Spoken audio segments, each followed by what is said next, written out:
क्या वाकई ही F-35 lightning 2 आसमान में गायब हो जाता है?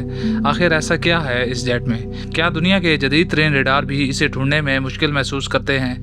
आज आपको वो राज बताने वाला हूँ जो F-35 को आम फाइटर जेट से अलग बनाता है। जब भी दुनिया के खतरनाक तरीन फाइटर जेट्स की बात होती है तो F-35 का नाम ज़रूर आता है। लोग कहते हैं ये रडार पर नज़र नहीं आता, लेकिन हकीकत क्या है? असल में F-35 मुकम्मल इनविजिबल नहीं है, बल्कि इसकी स्टेल्थ टेक्नोलॉजी इतनी एडवांस है कि रडार को इसका सिग्नल बहुत कम मिलता है। आम फाइटर जेट्स में रडार वेव्स टकरा कर सीधा वापस जाती हैं और रडार फ़ौरन जहाज़ को पकड़ लेता है, लेकिन F-35 की बॉडी को ख़ास एंगल और शेप्स में बनाया गया है ताकि रडार वेव्स वापस जाने के बजाय दूसरी तरफ बिखर जाएं। सिर्फ यही नहीं, इसके ऊपर एक ख़ास कोटिंग भी होती है जो रडार वेव्स को ऑब्जर्व कर लेती है, यानी सिग्नल वापस ही नहीं जाता।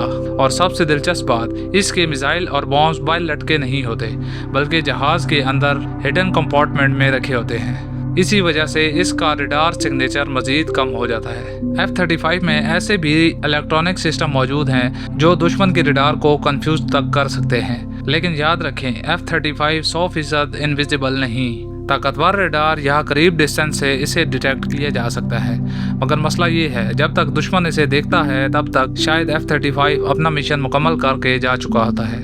तो क्या आपके ख्याल में F-35 वाकई ही दुनिया का सबसे खतरनाक स्टेल्थ फाइटर है, या फिर कोई और जेट इसे टक्कर दे सकता है? अपनी राय कमेंट्स में ज़रूर बताएं।